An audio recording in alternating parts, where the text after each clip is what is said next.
mean that matter the most. So I actually sometimes get more engagement and better value out of some content that's only had 800 views as opposed to the 6 million views. So it's about who you're trying to connect with rather than getting the actual views, the chump views. So I'm here with Jason Mills from Ray White Maroochydore. Jason, how are you today? Yeah, pretty good. Awesome. No more hair than usual, a little bit more baller than usual, but I'm going good. That's great. That's great. Jason is one of my favorite at the moment agents around the Queensland area on social media. He's got a really unique and engaging social media and content strategy, which I think a lot of agents can find a lot of help from. Let's get into your history with real estate. You've been in real estate for, I think I was doing a stalk before, and it was about 13 years.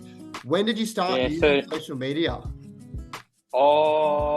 Primarily, I reckon only about a year and a half ago. I sort of mucked around with it, like I reckon a lot of people put something up here and there, no real frequency or structure to it, just put something up.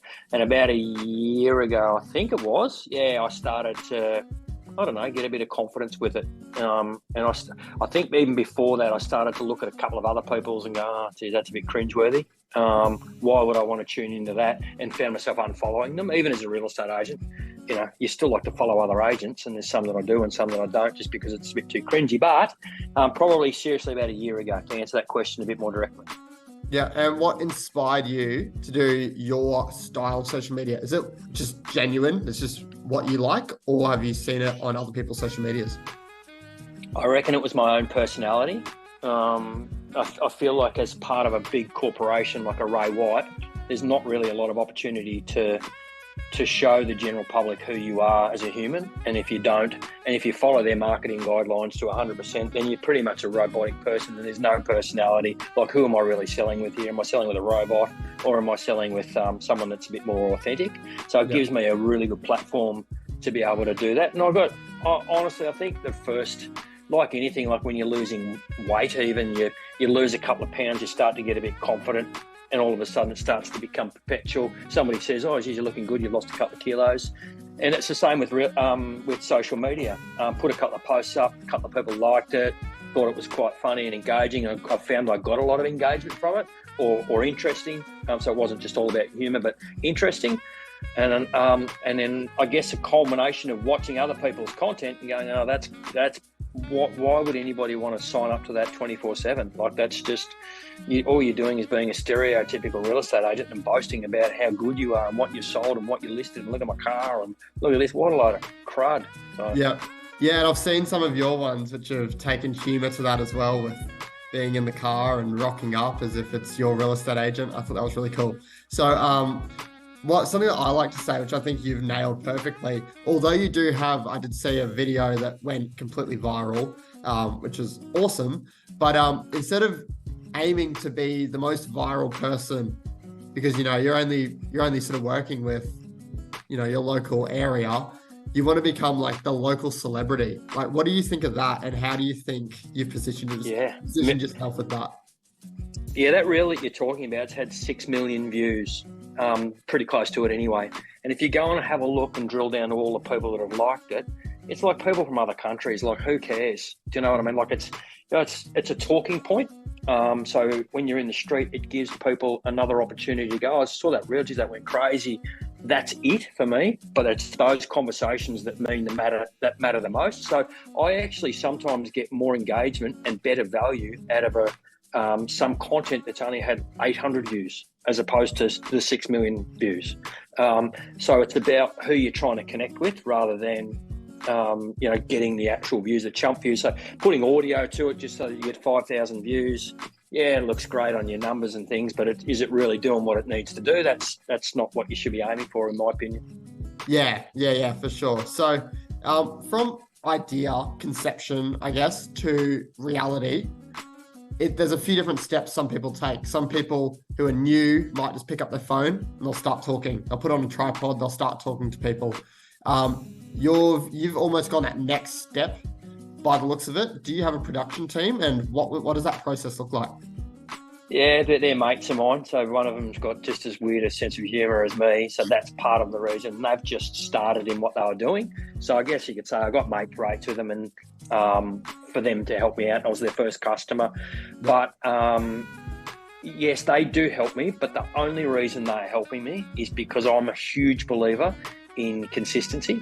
And I found myself getting up and putting up some really good content. Not perhaps as good a quality as what I'm putting up now, but still perfectly fine to achieve what I wanted to achieve. But then, I was constantly on my mind, so it distracted me from what I was supposed to be doing. And how do you do that? How do you stay consistent? I think you've got to invest a little bit if that's something that you're keen on, but invest a little bit to make sure that you can put out good, consistent quality. Yeah, and what do you think of the idea of, I sort of drum on a lot in some of the things that I talk about with value content, so value, entertaining and inspiring content. Is that along the lines of what you try to produce?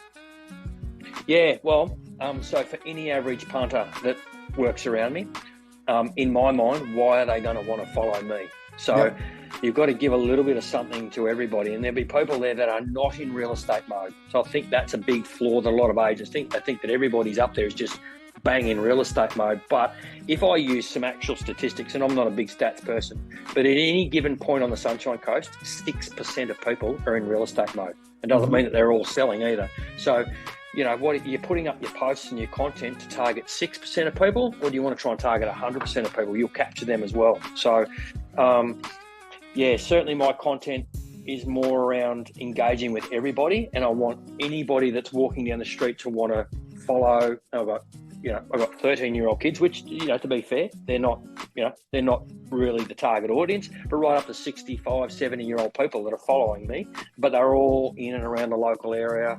And I guess the word of mouth and the layering that provides me is, they all talk, they share their reels with their mums and their dads, and they literally do that. I've heard them, people that I don't know.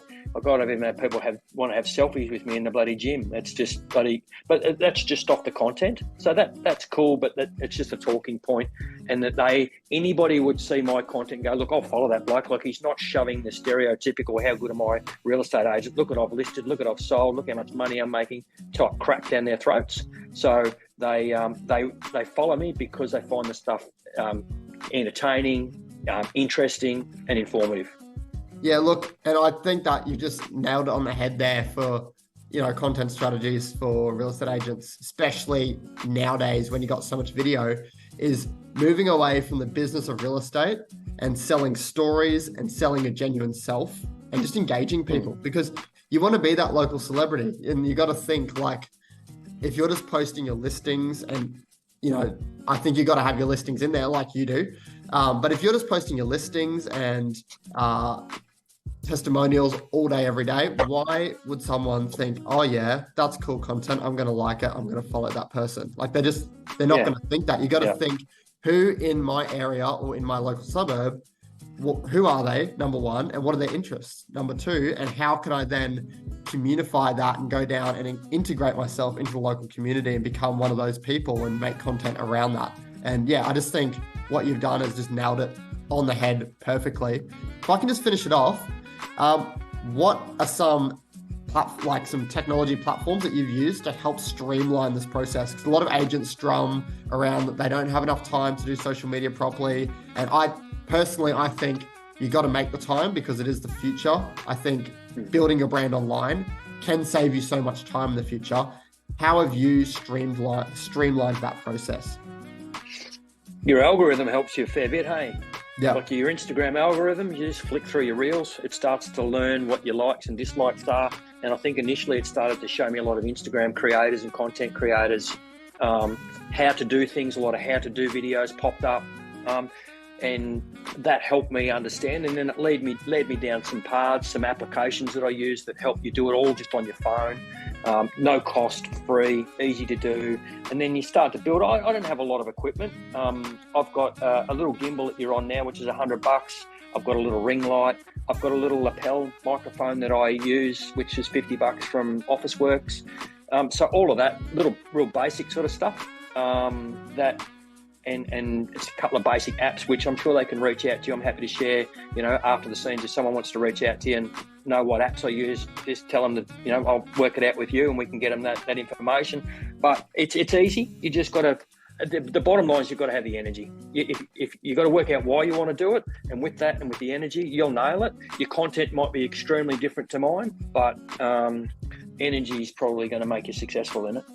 Yeah, awesome. And if someone wants to find you on Instagram, where do they go? What is your username? Do you know what?